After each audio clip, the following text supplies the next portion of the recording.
સુરતના કામરેજ ખાતે વૃક્ષારોપણ કાર્યક્રમ યોજાયો હતો। પીએમ મોદીના 12 વર્ષ પૂર્ણ થતા વૃક્ષારોપણ કાર્યક્રમ યોજાયો હતો। આરોગ્ય મંત્રી પ્રફુલભાઈ પાનસેરિયા કાર્યક્રમમાં હાજર રહ્યા હતા। પ્રફુલભાઈ પાનસેરિયાએ પર્યાવરણ બચાવવાની અપીલ કરી હતી। ભાજપના હોદ્દેદારો અને આગેવાનો હાજર રહ્યા હતા। કામરેજ તાલુકા પંચાયતના પ્રમુખ પણ ઉપસ્થિત રહ્યા હતા।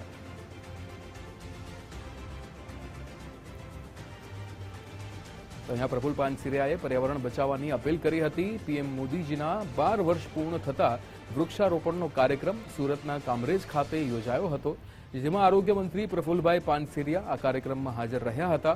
પર્યાવરણ બચાવવાની અપીલ પણ તેમના દ્વારા કરવામાં આવી હતી। કામરેજ તાલુકા પંચાયતના પ્રમુખ પણ અહીંયા ઉપસ્થિત રહ્યા હતા। ત્યારે તમામ ભાજપના હોદ્દેદારો અને આગેવાનો જેમની પણ ઉપસ્થિતિ જોવા મળી હતી। કામરેજ ખાતે વૃક્ષારોપણનો આ કાર્યક્રમ યોજાયો હતો, જેમાં પીએમ મોદીએ 12 વર્ષ પૂર્ણ કર્યા છે, ત્યારે વૃક્ષારોપણ કાર્યક્રમ તેમના માટે અહીંયા યોજાયો હતો। આરોગ્ય મંત્રી પ્રફુલભાઈ પાનસેરિયા પણ કાર્યક્રમમાં હાજર રહ્યા હતા। પર્યાવરણ બચાવવાની તેમના દ્વારા અપીલ કરવામાં આવી હતી। તમામ ભાજપના હોદ્દેદારો, આગેવાનો અને સાથે જ તાલુકા પંચાયતના પ્રમુખ પણ આ કાર્યક્રમની અંદર ઉપસ્થિત જોવા મળ્યા હતા।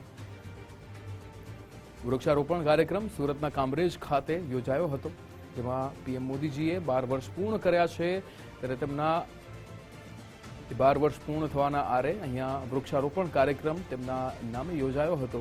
આરોગ્ય મંત્રી જેમાં પ્રફુલ પાનસેરિયાની પણ ઉપસ્થિતિ જોવા મળી હતી। પર્યાવરણ બચાવવાની અપીલ તેમના દ્વારા કરવામાં આવી હતી। તમામ ભાજપના હોદ્દેદારોની પણ ઉપસ્થિતિ જોવા મળી હતી।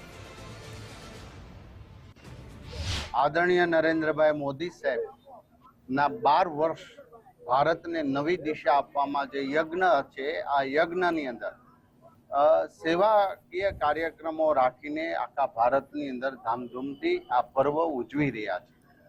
ત્યારે મને ગર્વ છે કે દુનિયાને પર્યાવરણ અને પ્રકૃતિ શું છે, ભારતીય સંસ્કૃતિની અંદર વર્ષોથી પૂજા થતી આવી છે, એ જ પૂજા આજે આદરણીય નરેન્દ્રભાઈ મોદી સાહેબ કરી રહ્યા છે। ત્યારે આપણા સૌના નરેન્દ્રભાઈ મોદી 12 વર્ષ દેશની સેવામાં સંપૂર્ણપણે એમને દિવસ રાત એક એક ક્ષણ આપી છે, ત્યારે એ ગર્વ સાથે આજે આવા પર્યાવરણ બચાવોના કાર્યક્રમો પૂરા ગુજરાતની અંદર ધામધૂમથી ઉજવાઈ રહ્યા છે।